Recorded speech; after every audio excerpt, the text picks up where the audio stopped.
San Francisco, one of the more densely populated cities of the United States. People have gathered here for reasons of commerce, shipping, industry, and some just for the sheer pleasure of living in this picturesque city which rises sharply out of the Pacific Ocean.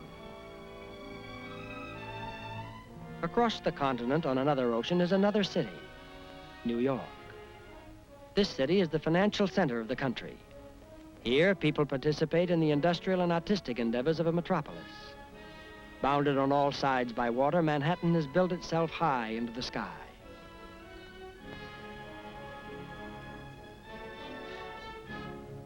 Many people live in large cities, but lots of people live in smaller cities too, like Tampa, Florida. Like most countries, however, the United States is made up mostly of small towns. For reasons best known to themselves, people choose their town. Many times it's a man's job that decides where he and his family will live. Many times a person simply stays in the town where he was born. Each small town, like each city, has its own reason for being. Some of the towns are industrial, others agricultural.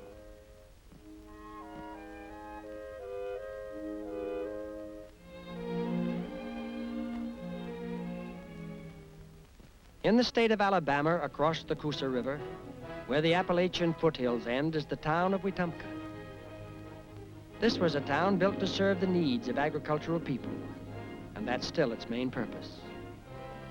Wetumpka is the county seat of Elmore County, but it serves 3 bordering counties as well.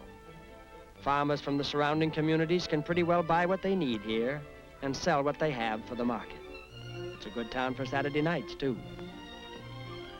Being the county seat, they have a fine courthouse. Nice new post office, too.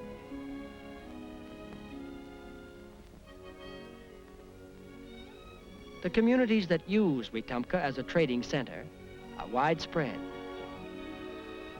Several miles west of Wetumpka is the community of Holtville. It's a scattered community, no post office, no telephone exchange. The people are farmers. They live a long way apart. They don't have any industries or stores all gathered in a place that you could call a town. This is the way Holtville looks at a busy time of day.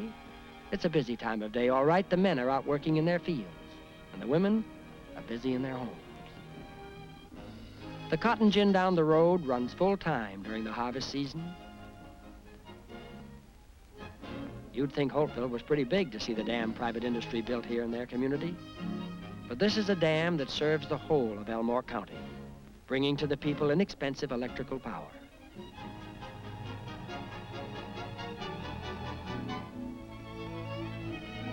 Yes, the people in the community of Holtville live a long way apart. Sometimes it's a mile or more between houses, but they're neighbors just the same. Like other farmers elsewhere, they benefited in the shift of the relation of farm prices to commodity prices. But that was just one of the things that helped Holtville prosper.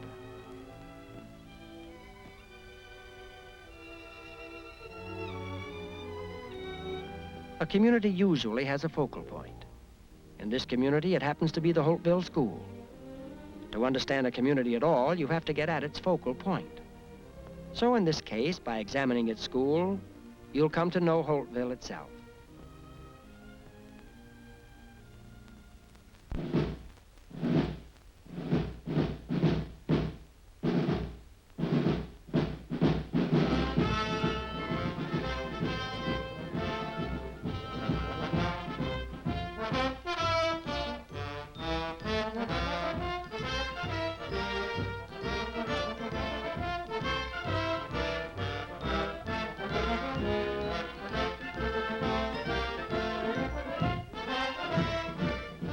These children are practicing for the big day, homecoming.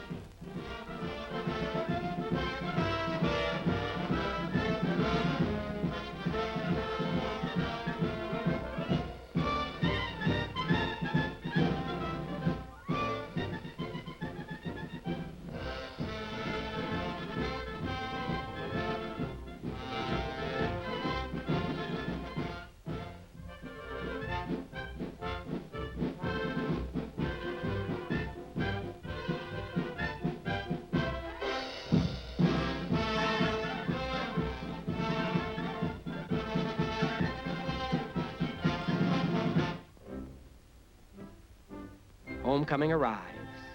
The people of the entire community are guests of the school.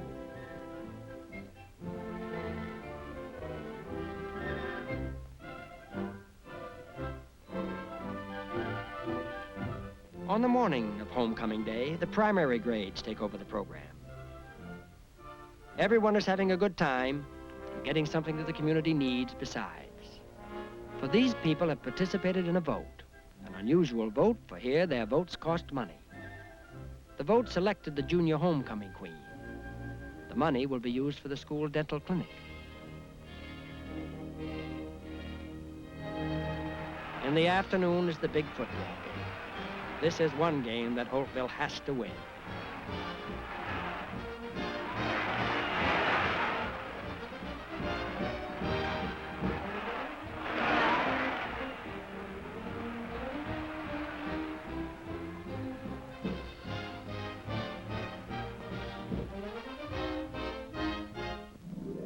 Then at the big dance in the evening, the senior homecoming queen is crowned. Her votes help to pay for the homecoming expenses.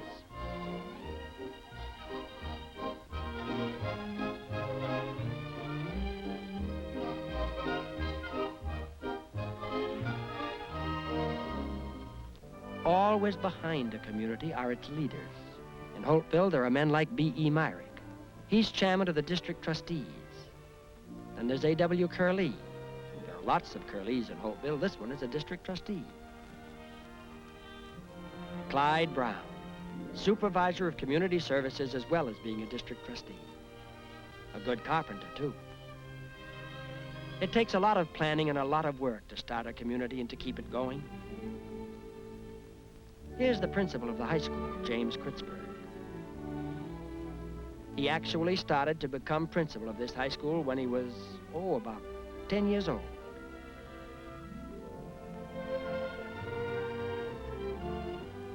This is James Kritzberg, 10 years of age. Young Jim Kritzberg. Jim was born and brought up about 20 miles from Holtville. He was growing up at a time when the South was in dire straits agriculturally.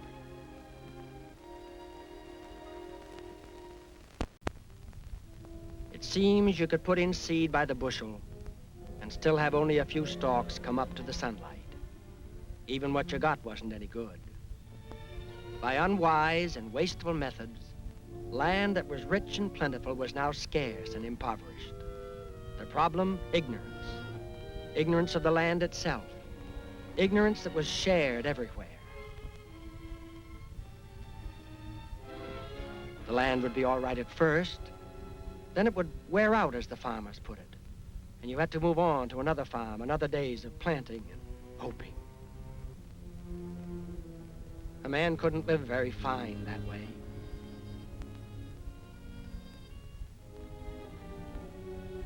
It didn't seem to matter how hard you worked.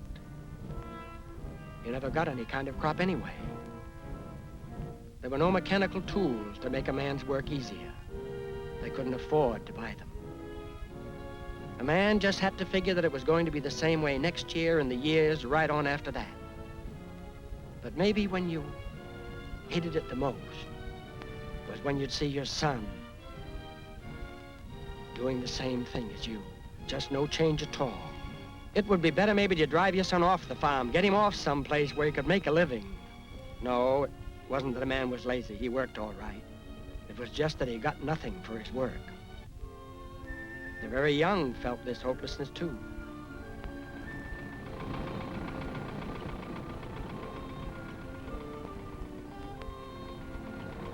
A car from another state. Well, now, that was something. Michigan. That car is from way off in Michigan. Do you think we'll ever go there? You couldn't blame them for the way they felt. It wasn't just the natural excitement of children about something far off. They felt a need to get away.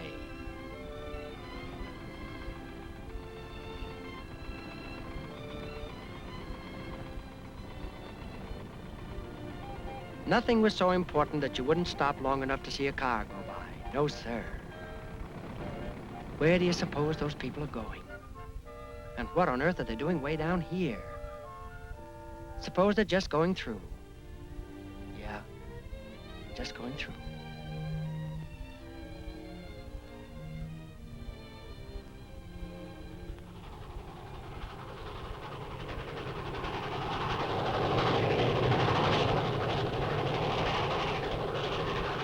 Of course, the speed, the length, the power of a train were always exciting. But there was a deeper and more poignant meaning. This train was evidence that other states, other places existed. Just think of all the places you could go to on a train. You could go where there weren't any mules, where there wasn't any cotton. You could go where you'd never have to work as hard as Dad. There were such places. That's what the train meant to these children, an escape to some kind of wonderland, to distant places, to adventure, to romance. This was a means of getting away from the poverty of their land and their lives.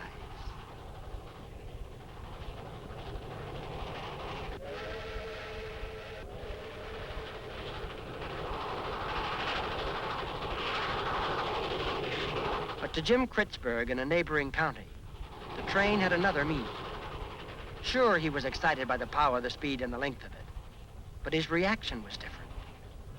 This train was a product of man's planning and intelligence, evidence of man's infinite capacity for solving his problems if only he would face them.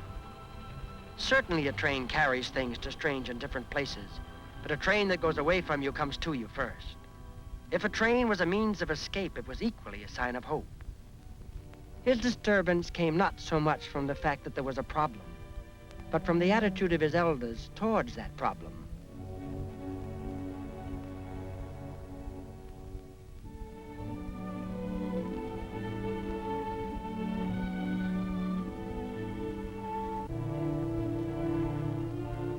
There they go again,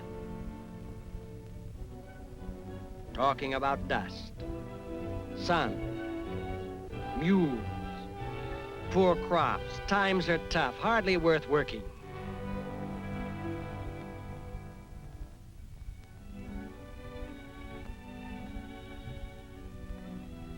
Why doesn't anybody ever say, what can we do about it? The land did good things for some people, lots of people. The soil that produces this beauty must be good, he figures. It has to be. Jim likes this country, the way it looks, the way the dirt feels between his toes, the way it smells. Of course the land is good. Things do grow without any help. He could remember his grandfather saying how rich the land used to be. There's water, sun, and besides, this is home.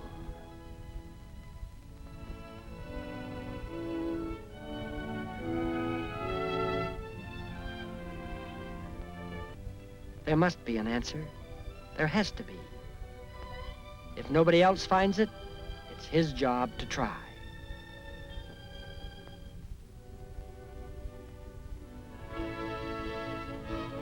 Of course, events sometimes keep you from doing what you'd planned, just when you planned to do them. This happened to Jim with the First World War. And then there are other things that catch up with you and make you happy, like a marriage.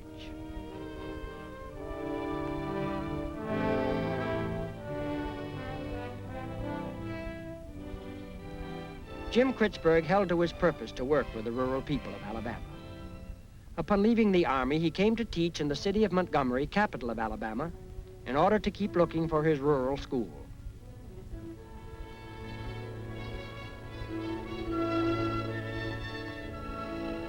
Although he didn't know it, about 25 miles away, a community was looking for him. Holtville was stirring. Their school had burned down. They wanted a new school.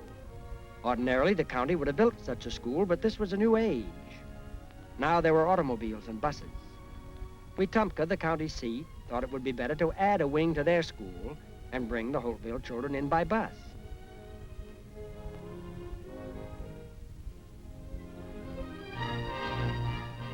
It was a nice school, but the people of Holtville wanted their own school. Somehow, the people in Wetumpka were different. They lived in different kinds of houses, They worked in offices, had different kinds of businesses.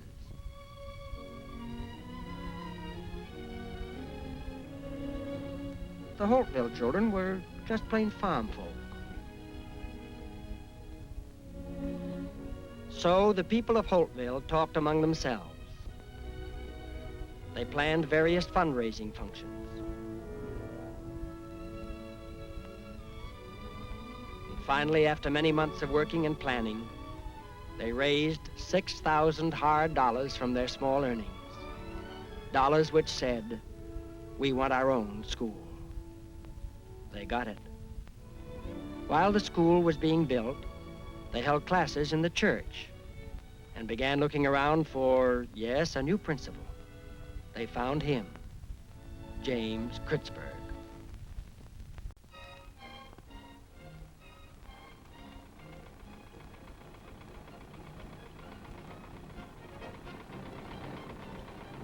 Jim Kritzberg felt an inner excitement as he approached Holtville. This was the school he'd always looked for.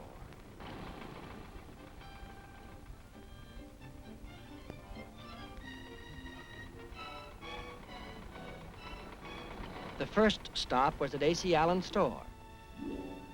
A.C. was president of the County Board of Education. This is A.C.'s son, with a normal interest in events of the day.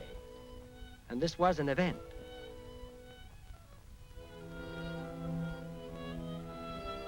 Jim was happy to have an opportunity to introduce his family, his wife, and the twins.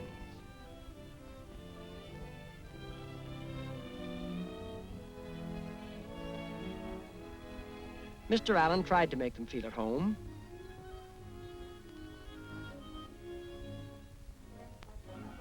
Young Jimmy Allen spied two friends, and the twins spied him too.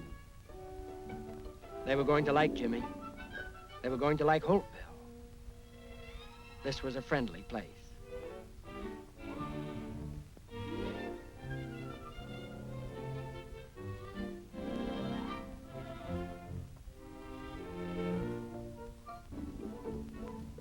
That fall, the new school opened.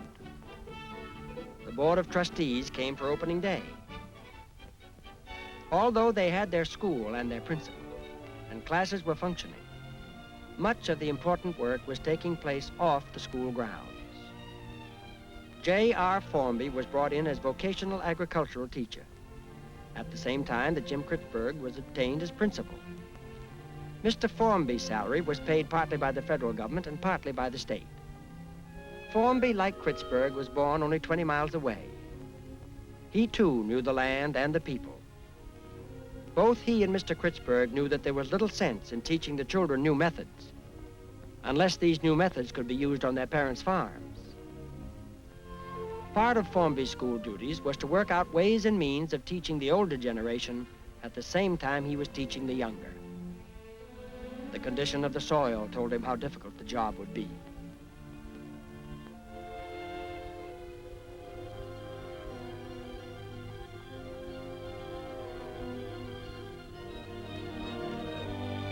Formby would spend some part of every day visiting the farmers in their homes, making himself known.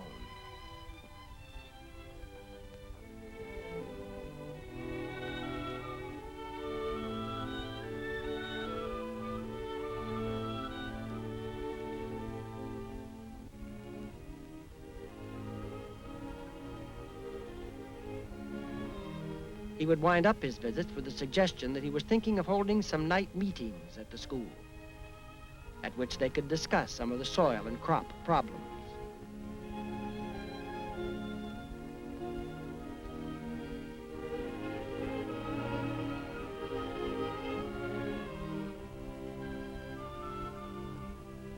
He was careful not to call the meeting a class. That would be a touchy subject. Older people don't like to think they have to go back to school.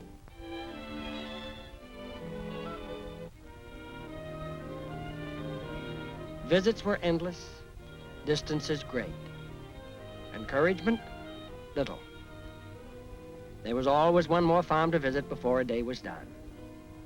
But day after day, mile after mile, farm after farm, Formby kept at it. At last, he felt the time had come to call the first meeting. The farmers had been pleasant enough, but would they come? They came, a small group, but it was a beginning.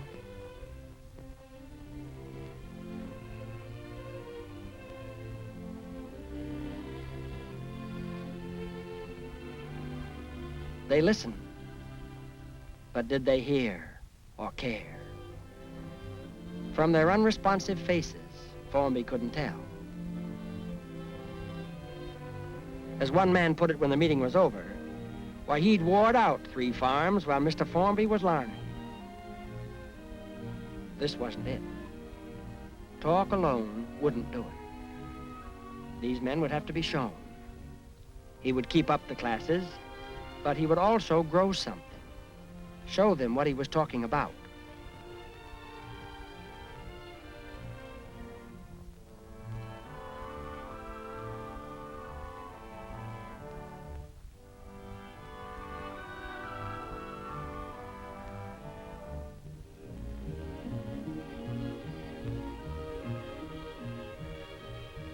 On a piece of land owned by the school, Formby planted a patch of cotton.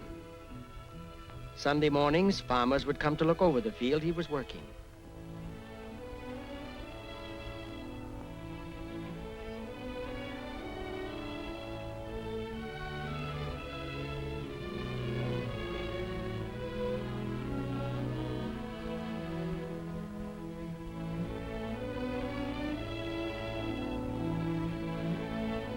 A farmer may not pay much heed to talk. He hears a lot of talk. But he knows a good crop when he sees it.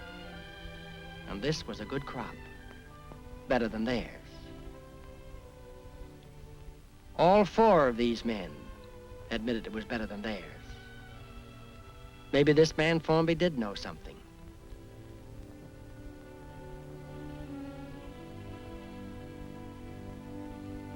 On this same day, Formby came to the field. He was looking for something, too. The farmers hadn't said anything about his crops at the meetings, but they were beginning to ask questions. He was wondering why they'd changed their attitude. He found his answer. Now he could put the 2 generations together.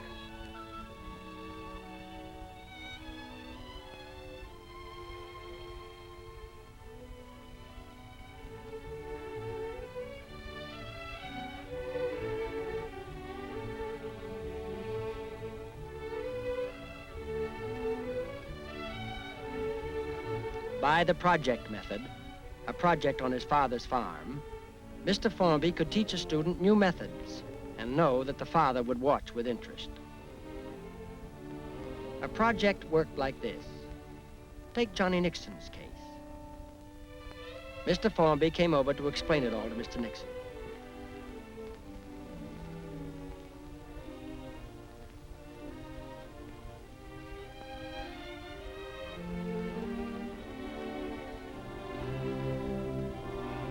In order to complete his course in farming, Johnny would have to have a 3-year project. And for that project, Johnny needs land. The school will furnish seeds and information. Johnny will do the work, but the boy needs land and fertilizer. Johnny will do all the work himself, but the fertilizer had to be furnished in the kind and the amount specified by the school. Mr. Nixon decided to let Johnny have a piece of land for his project. It would be good for the boy at school, and besides, it might be good to see one of these projects worked out on his own land. That's what he thought to himself. This way he could get all the details.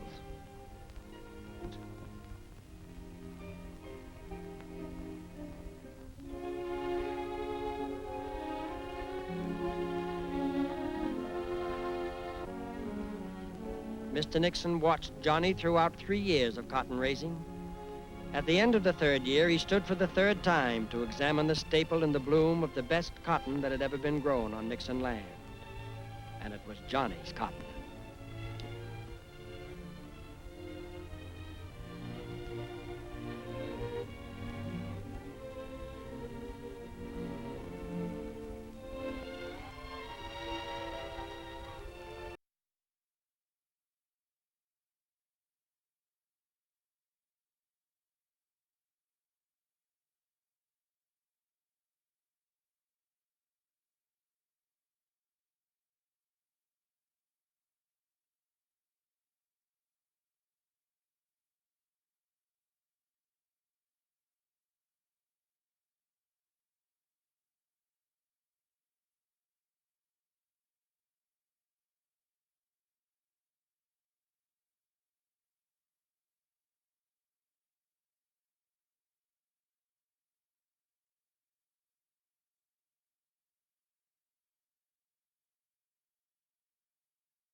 An odd-looking school building, isn't it?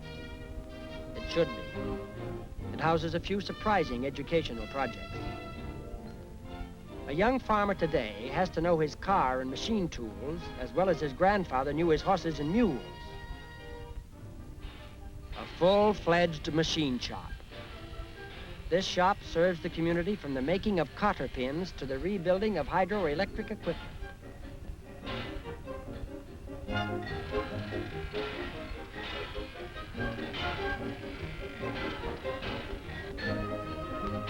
Under the guidance of one master toolsmith, the students perform most of the work and receive full scholastic credit.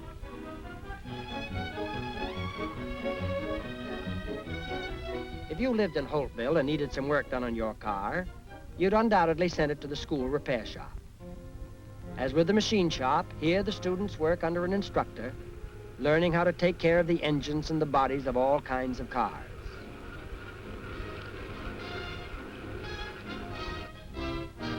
Some of these students do become professional auto mechanics. But the purpose of the course is to see to it that the young farmer is able to keep his automobile in useful condition.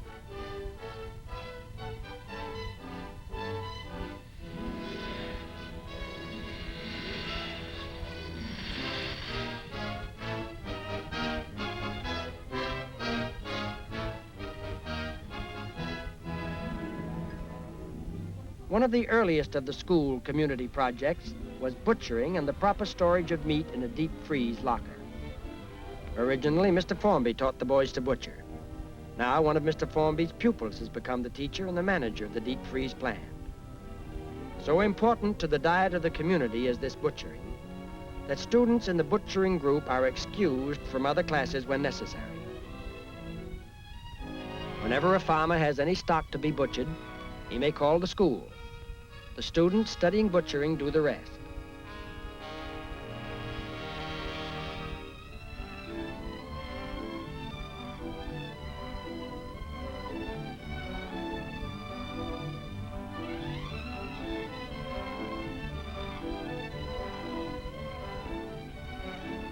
After the meat has been properly cooled in the refrigeration room, the boys are taught how to butcher it. As with the other projects, the education of the student is geared to a service to the community.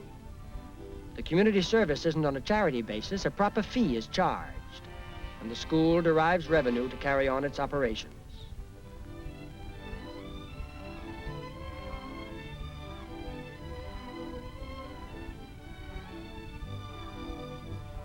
The school has played an important part in the increasing use of farm machinery throughout the county.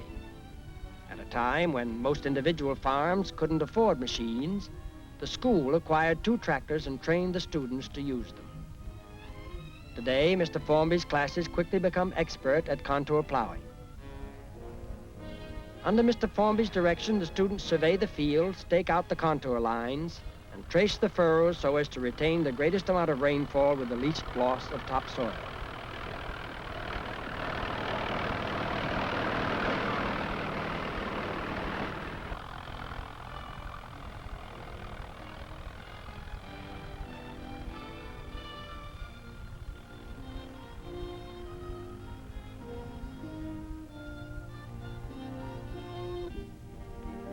Being born on the farm doesn't mean you have to be a farmer. These students, for example, decided they'd like to run a printing press. The school ferreted out some old printing machines, the machine shop put them in shape, and now a printing press is in operation. They print a local paper. They do church programs, business cards, entertainment programs, and odd jobs desired by the community. The fees for these services will pay for the equipment and increase the operating funds for the school. A goodly proportion of the boys who have passed through this operation have gone on to jobs in printing establishments in Montgomery and other cities.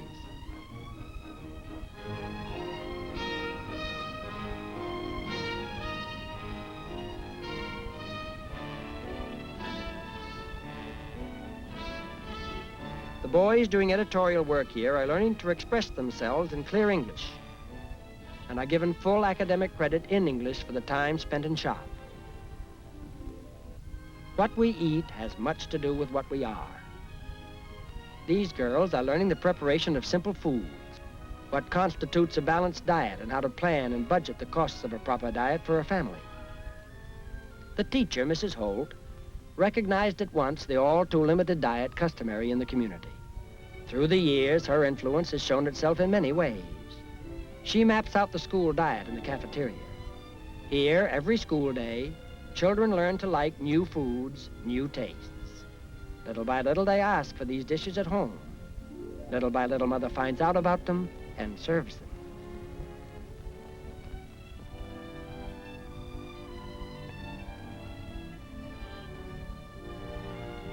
The older girls set home projects for themselves.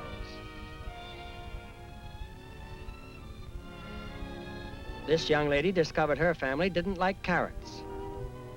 She had experimented with various ways of serving carrots in order to find one which would be palatable to her family.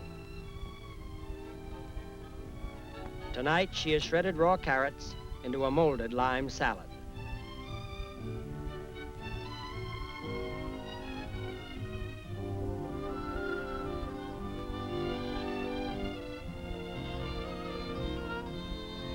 Tonight, it's project achieved. If a girl becomes handy with a needle and sewing machine and learns how to use a basic pattern, she can do much to satisfy her own desire for nice clothes without being unfair to the family budget. Frequently, a girl will set for herself a home project to make an article of clothing for another member of the family.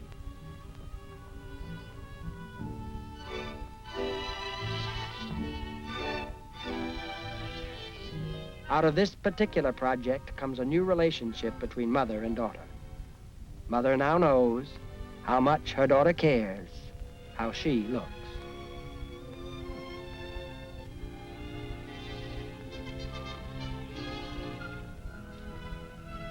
The school has learned what a help the County Board of Education can be. The Board of Trustees and Mr. Kritzberg come to Wetumpka regularly to discuss school problems with the county superintendent and members of the County Board of Education. The board, too, has learned to respect the Holtville requests, because Holtville is always ready to do its share to keep expenses at a minimum.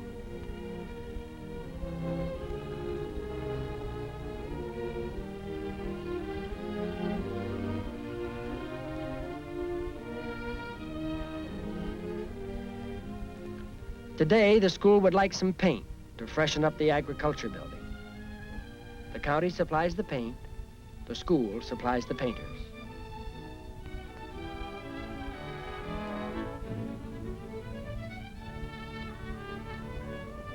The students, under the direction of a teacher, run their own store, handle the money, and check the daily orders. There is space also for a variety of games and recreation.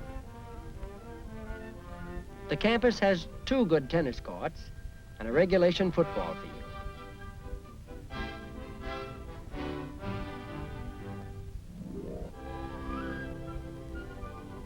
In recent years, the school has extended its health activities. One end of the science building houses a dental clinic.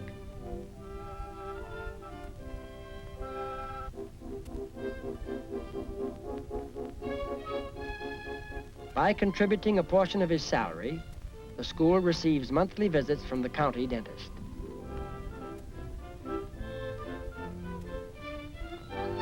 Good teeth are a primary factor in good health. First graders get a thorough examination, for the earlier you start good care of the teeth, the less trouble develops later. In the last 4 years, the community has reduced the number of cavities found in the teeth of first graders by more than half. Now, fella, it's not that bad.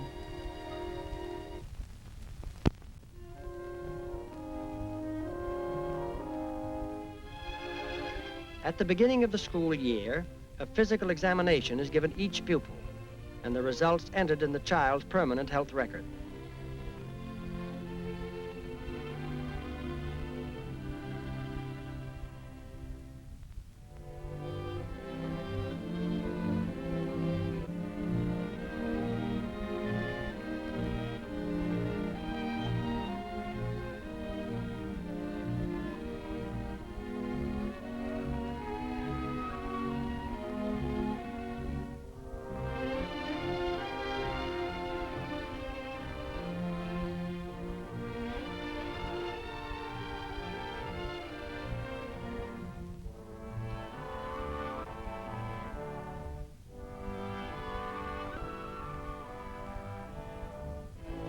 what goes on here at Holtville has become of increasing interest to other schools in the state and even beyond the state.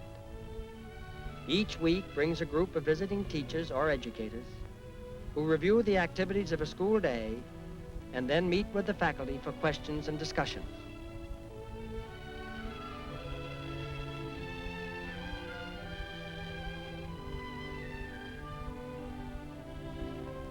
Over in Montgomery, the State Board of Education has a very deep interest in the happenings at Holtville. It was the foresight of the State Board, coupled with a group of educators known as the Southern Association, which made the Holtville of today possible. This group is the Committee on Courses of Study, meeting today with Dr. Meadows, State Superintendent. The State Board cut the Holtville school free from normal requirements. The Southern Association helped devise and evaluate new teaching techniques. As chairman of the Subcommittee on Courses of Study for Rural Schools, Mr. Kritzberg has received much help and stimulation from his fellow members. And in turn, he has given richly from the experiences at Holtville. The invaluable working relationships of people like these is living proof that public officials can be public servants. Montgomery offers advantages in indirect ways, too. As the state capital, it is the seat of government and the center of political activity. With a population of approximately 100,000, it's a sizable city. Its shops, its varied industries, its railroad yards, its bus terminals, its newspapers hold much of interest for an inquiring mind. The encouragement given students at Holtville to look sharply at the actual pattern of life into which they soon must fit sends many a girl or boy to this nearby city.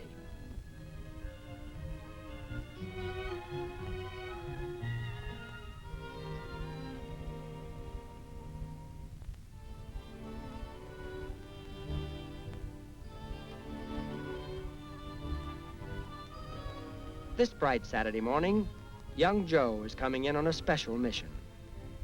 His mother and aunt drop him off at the office of the Montgomery Advertiser.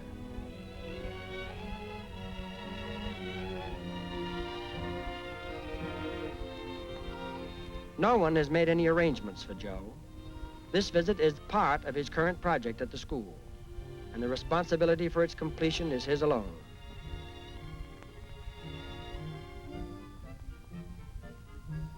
He finds his way to an editor's office, walks in, and without any preamble comes to the point.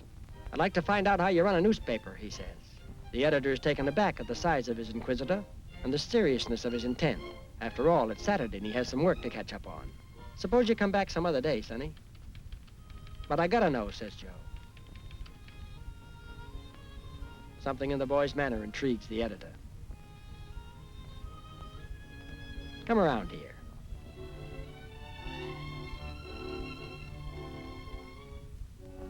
"Why have you got to know?"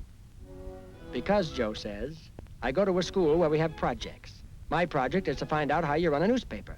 I got to tell them on Monday, so I got to know today." The kid was perky. He answered right back. Besides, he's in the spot. "Well, come on, Sonny, let's get started." They go first to the city room. The assignments are made here by the city editor and written by reporters.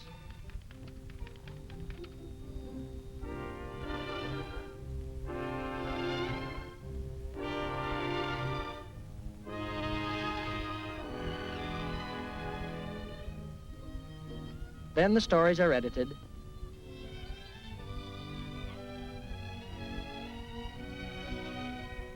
and sent down the chute to the composing room.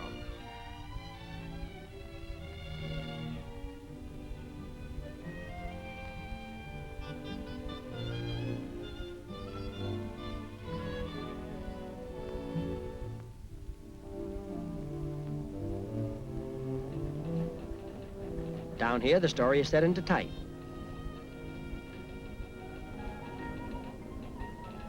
Joe begins to feel at home now. He meets the managing editor.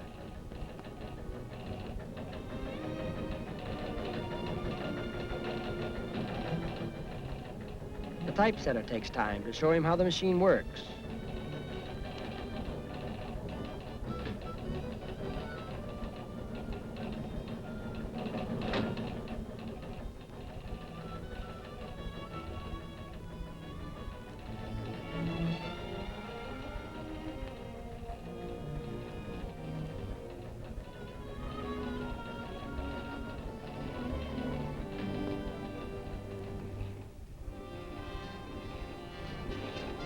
Next, a visit to the press room, where the foreman gives Joe a clear explanation of how a paper is printed.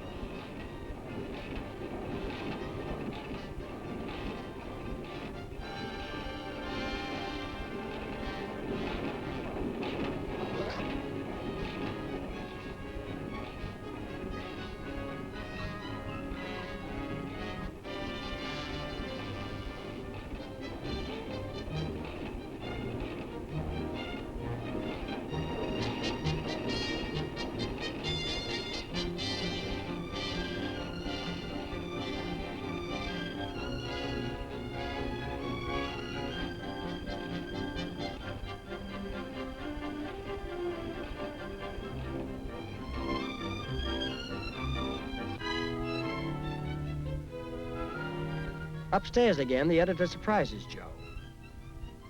How about writing a couple of articles for us? The editor didn't know that in 6 months' time, Joe would be a regular correspondent with pay.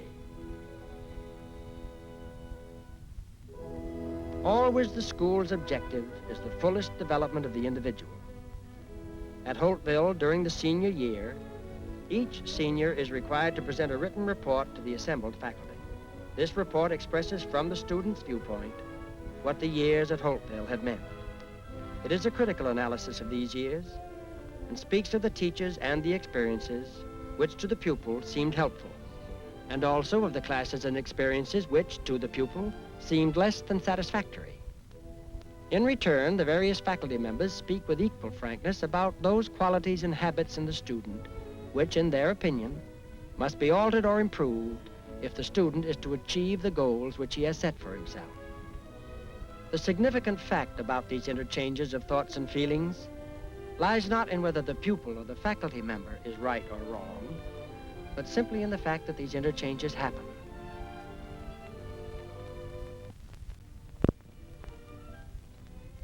In the building which houses the deep freeze locker is a canning plant. If the boys by butchering could increase the meat diet, the girls decided they could help by keeping vegetables and fruits on the table by starting a canning plant. Whenever a group of students comes up seriously with a project, the school considers itself obligated to help them get the project underway. By asking questions, the school found that the state had a canning plant which wasn't in use.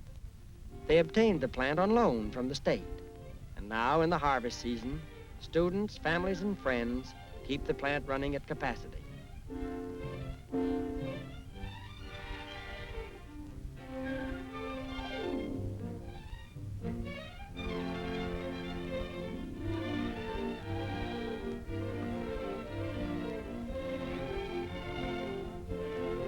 Doing things in a group somehow takes the tedium out of work, and the modern equipment at the plant makes the process much faster and much simpler than canning at home.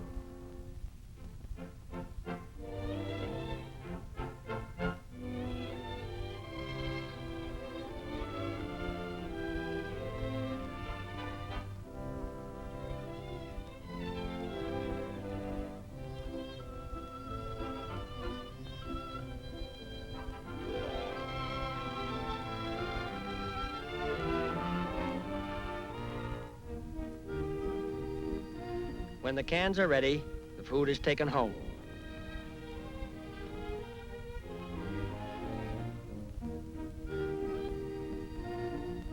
Throughout the 9 months of the year when school is in session, meat is taken home regularly from the deep freeze lockers by the students. Any farm able to raise its own beef or pork may store it in the school freezer. Mother then gives her order to one of the children, who picks the meat up just before going home.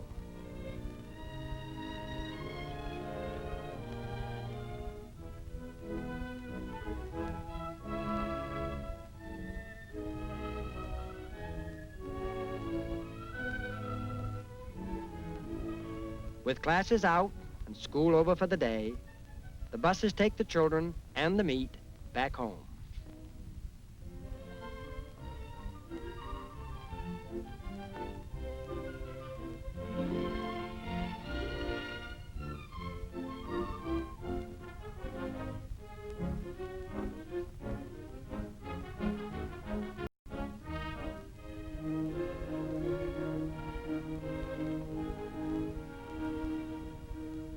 Tramping down the lanes and through the fields, Mr. Kritzberg reviews the conferences, discussions, meetings, and experiences.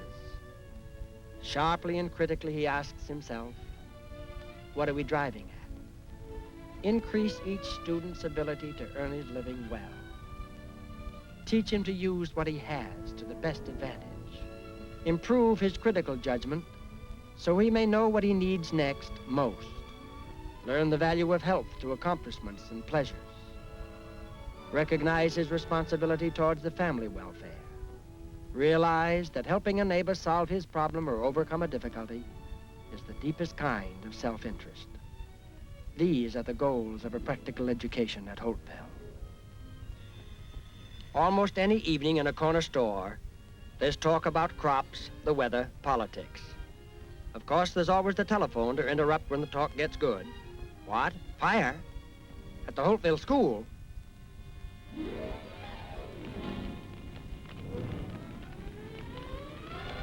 The fire was in the building which contained the deep freeze locker and the canning plant. There isn't much chance of putting out a fire with water in a rural community. There isn't that kind of pressure in the water pipes. You save what you can, watch it burn, and keep it from spreading.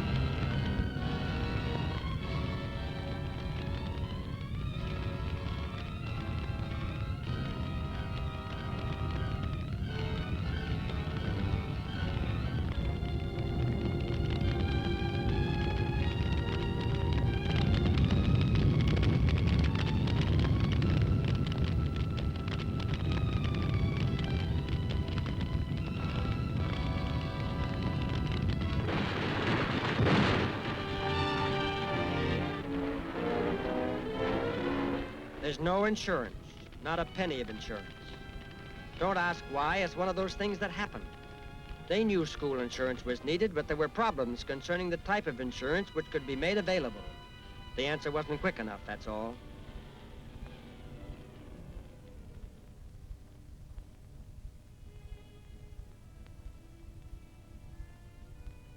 Four important community services: the deep freeze locker, the canning plant, the printing press, and the hatchery. Four important teaching tools, now ashes and charred brick. How raise the money to get these services started again? Should they call the community together, explain the urgency? Mr. Kritzberg thought no. The people that had these things had used them fully. How long would it take the people to miss them and want them back? The people should answer this question, not the school.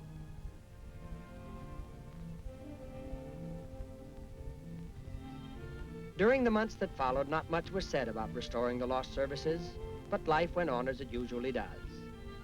The school is also the recreational center for the community. Here in the gymnasium, once every week, whether school keeps or not, the men and women gather for some plain and fancy bowling. There's only one alley, and that one homemade.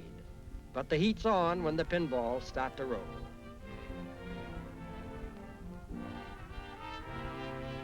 Because of the lone alley, the players have a long wait between turns. Some play cards, others talk, and some watch and talk. People don't come here to watch other people play. They come to play too. You don't have to be much of a bowler. The mere fact that you want to join in makes you welcome on one of the two teams.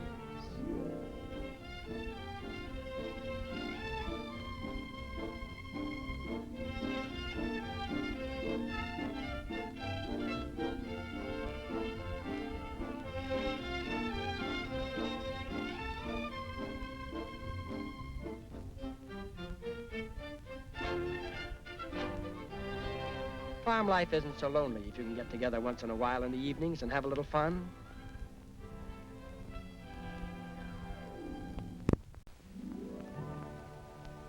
Here comes a load of oats ready for the thresher.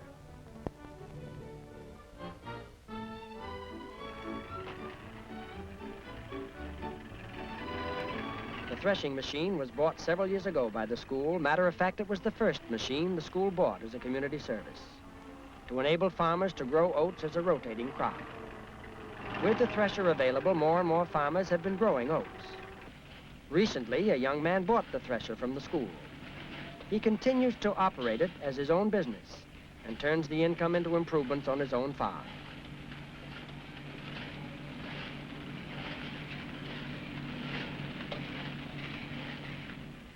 When the community expresses a need, the school undertakes to meet it. When the project develops to the point where it can support itself, anyone who wants to may buy the equipment from the school and carry on the service as his private venture.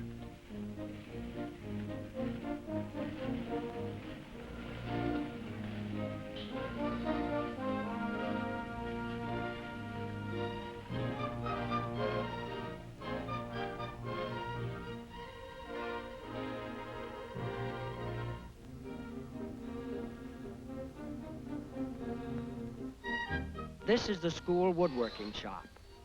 Originally, it was built and operated by the school for the people in the community to earn cash. Cash to enable them to buy the goods and machines necessary to the improvement of their homes or farms. Now, the school rents the plant to an individual who runs it as a personal enterprise. Drawing good paychecks every week are some 45 members of the community.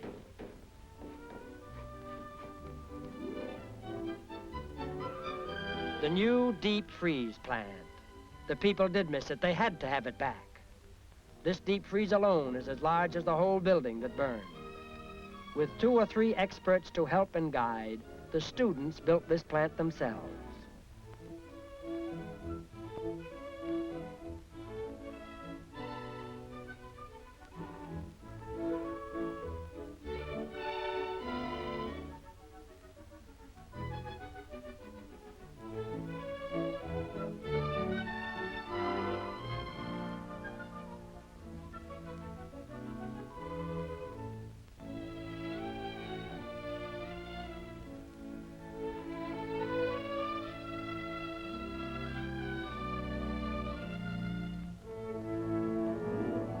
Locker space is plentiful. Habit is a strong force. The people became used to eating meat regularly. Now it's a necessity. More and more farmers are raising their own beef and pork. On any Saturday afternoon, you'll find the deep freeze a busy place.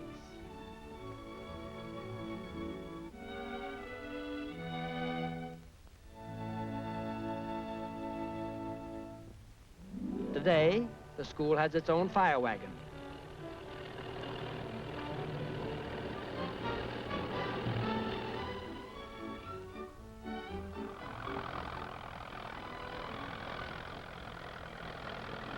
Throughout the community, tractors and farm machinery are becoming common.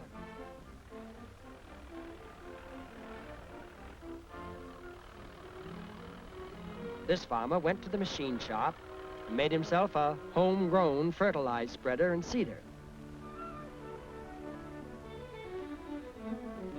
A farmer can't afford not to have a machine these days.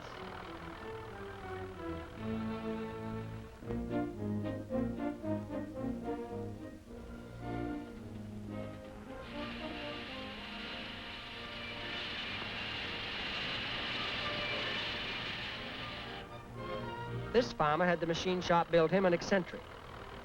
And now he shakes the pecans from his trees with his tractor.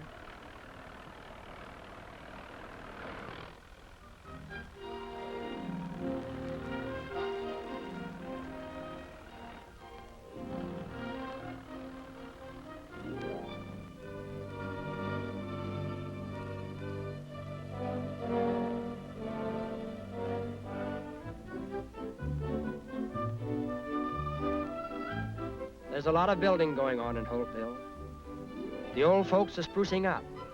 More and more of the younger people are staying in the community. Even some of those who went away to college are coming back and settling down.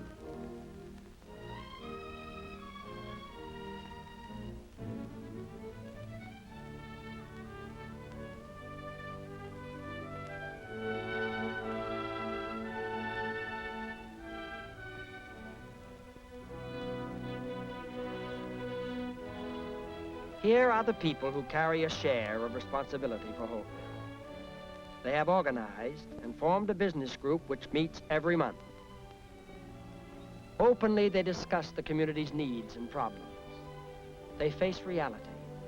Reality both as to problem and as to solution. They agree to agree on a plan of action. They take action. If the action proves a mistake, they try again. Many more projects have failed than have succeeded, but they keep on trying until the problem is solved. All of this has taken years. Years of getting to know each other. Years of finding out how to work together.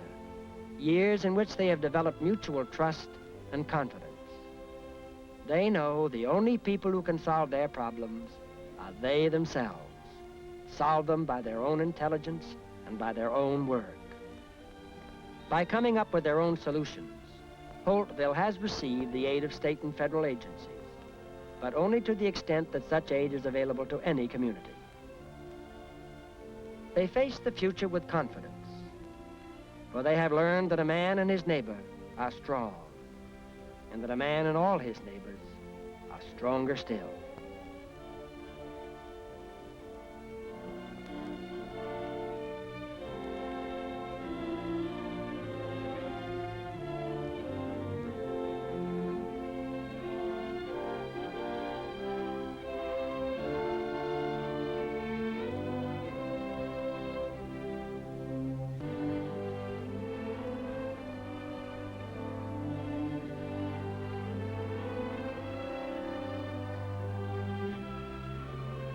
Mr. Kritzberg stands on the same hill where he stood as a boy.